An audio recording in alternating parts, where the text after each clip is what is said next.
All right, so this is a casual video and a longer video, and I'm going to solve a couple problems and create way too much irony.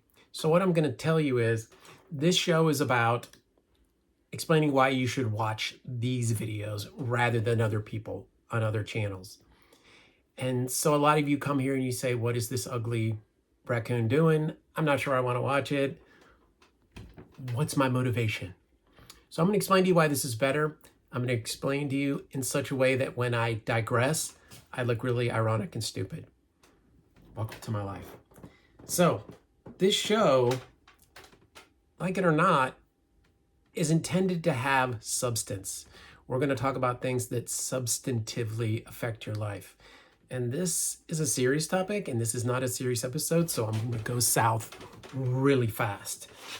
The other channels are really about things that I was surprised. I went to them and I said, okay, some are going to be fluff, some are going to be academic, some are going to be right, some are going to be wrong. I need a lot of coffee for this one.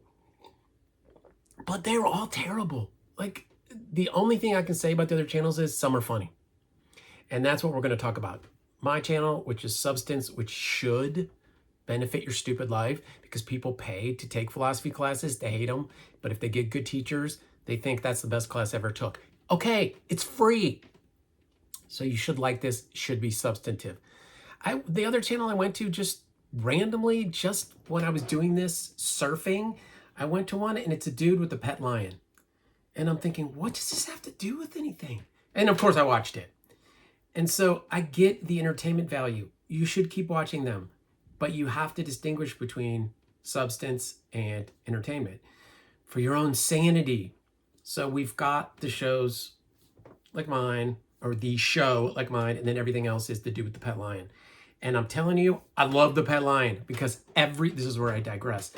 Every channel is when the pet lion eats the dude. And that, you know, that's going to happen. Ask Chris Rock. If you have a pet lion, you're busted, man. For a while, you're going to be fine. It's going to cuddle up to you. You're going to talk shit. And then all of a sudden, you're not going to have a YouTube channel anymore because you're dead. That's why. And so really, it's about getting that entertainment from the dude, like the two magicians in Vegas who had the two white lions, and they tried to make them magically appear in a box. One of them popped out and ate the dude. Two gay magicians, one of them eaten by the pet lion. Super entertaining, no substance, great, short-lived YouTube channel. How long can you maintain it? Here's my pet lion. This is the third episode. Oh shit, it ate me. That's the end. There's no fourth episode. That's it. You're done unless the lion does it. So here's where we really segue. It makes me think about a friend of mine named Bo, who was an MMA fighter, and he fought in the military and then came out, fought, regularly. And I used to always ask him, who's going to win in a fight? Me or you? So this is the lion part. And he would say, we're about the same size. I'm like 6'3", he's 6'3". I'm a lot heavier. I'm probably 200. He was 170. He was really thin and lean and in shape. And he probably had the endurance of, I don't know, something with a lot of endurance. Not me. And he said, listen, I was a street fighter. I used to do security. I was a lot bigger, so there was a little bit more of a precedent for it. And I worked at, just a shout out for me, I worked at the most, arguably the most famous club in the world. It was Ocean Club, 1990, Houston, Texas. Super famous club. I was one of the head bouncers, is what we called ourselves. Constantly in street fights, constantly fighting people in and out of the club. It was a complete nightmare. So I said to Bo, I said, listen, street fighting experience, I'm older, I'm bigger. We're the same height, same reach. He surprised me. He said, you know what? Because people say, oh, I'm a street fighter, I can take on pro MMA, pro Muay Thai, pro wrestler. Never works, right? In theory. He said, no. He goes, street fighting gives you an advantage.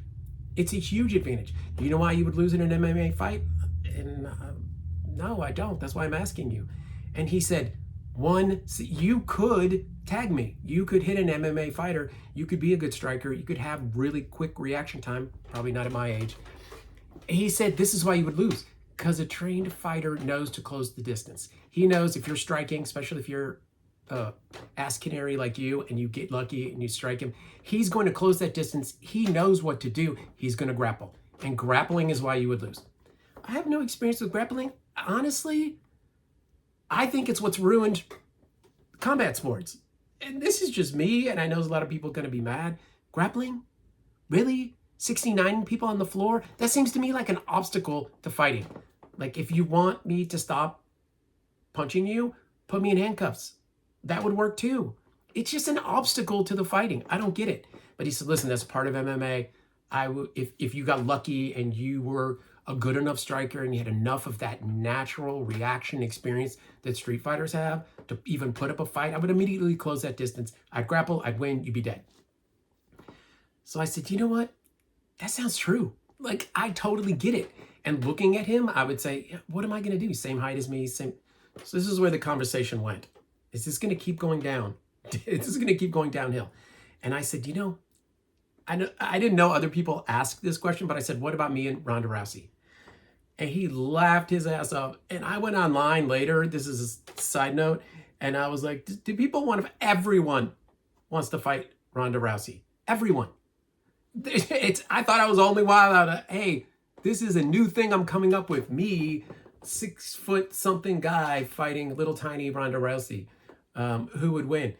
And no, everyone does. And so his response, going back to that, was, here's what's funny. He said, you would lose faster to her than me. I was like, what? He said, listen, the skill difference between you and me, grappling, me and Bo, and then the skill difference between him and Rhonda Rousey is so great, so unimaginable, something you can't really be expected to quantify or understand, would be the difference. And she would also grapple. She would have no interest in striking with you. She would grapple and you would instantly be locked up, choked out, probably dead.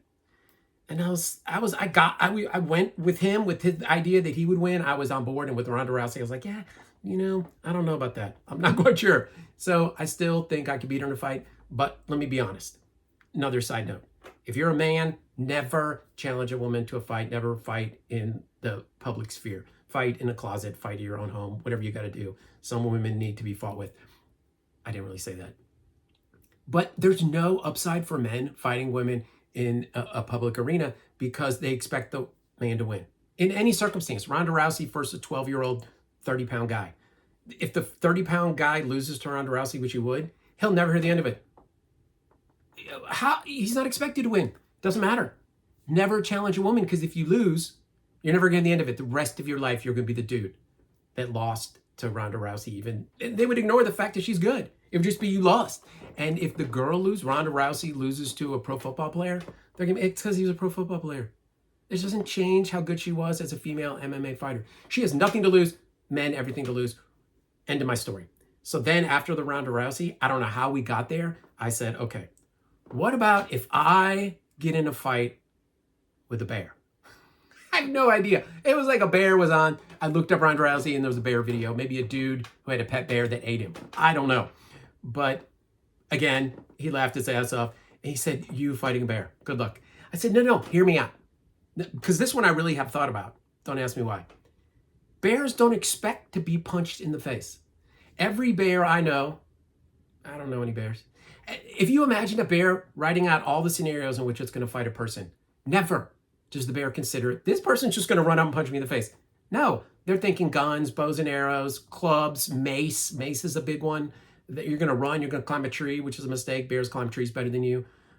Big mistake. The bear's outlining everything. You climb a tree, I'm climbing a tree after you. You're not getting away. Never in the bear scenario is it the dude's going to punch me in the face. So I said, Bo, what if I just run up to him and punch him in the face? Like, I don't care how big a grizzly bear is. First of all, bears are soft. Let's just be honest. All they are is claws. And the claws will kill you. I get it. And I get that they're bigger. Bears are kind of fat. They're kind of chunky. Like some of those women MMA fighters that are like 400 pounds that sit on you. Bears are soft. And if I punch a bear, not only is it surprising, it's going to do some damage. It's like punching a giant, like one of those giant pet beanbag chairs. It's like punching one. You're going to go right through it. The bear's not going to, like, punch an elephant. Good luck. Not going to happen. But if you punch a bear, you're going to hurt the bear. I'm telling you, if I run up to a bear, surprise it, punch his soft ass in the face, he's 1,200 pounds, it's going to be such a shock to him, he's going to climb a tree. That's it. I win. And of course, I've told like 3 people this now. Because after him, he laughed at me, said, okay, I'm done. First it was me, Rhonda Rousey, now it's a bear. I'm done with you. I've told like 3 people, please let me fight a bear. I'm not going to challenge Rhonda Rousey. I have nothing to win. And I would lose the fight. And then I would be embarrassed the rest of what little tiny bit of my life I have left. But a bear, yeah, elephant, no. Bear, yes. A bear could come up to me. This is a bear right here. By the way, that's a bear. And that's me. It's like Kung Fu Jim killing the bear. I'm kicking him. Well, look, I'm punching him too. There's little sparks coming off my hand. A bear comes up to me, super confident, Rhonda Rousey-ish. I'm going to, first of all, what's he going to do? Grapple? No. Oh, he has a claw. He doesn't even have a thumb. So he's got all these claws. He's coming at me. Pow! Trust me, bears, they look fast on their feet in a straight line, whatever that alligator story is. But they're not that good at dodging punches. First of all, like I've said, they don't expect to be punched. There's no expectation in the philosophy of the bear world that someone is going to just haul off, not be scared, and just punch them right in the face. It's never going to be something the bear expects. Punch him in the face. This is the bear. I don't know if he's scaring me or if he's scared. Because right there, the bear's going, oh shit, some dude who's pretty tall just punched me in the damn face. And I'm kind of soft, like a big beanbag. And I just got punched in the face. So that's my story. You can see how this channel is really about substance. And every other channel is really about pet lions eating magicians. No, this one's not really about substance either. I'm sorry. But there are going to be some substance things. I hope that stands out to you. I hope you enjoy them. I hope you get in a fight with the bear. Thanks for watching.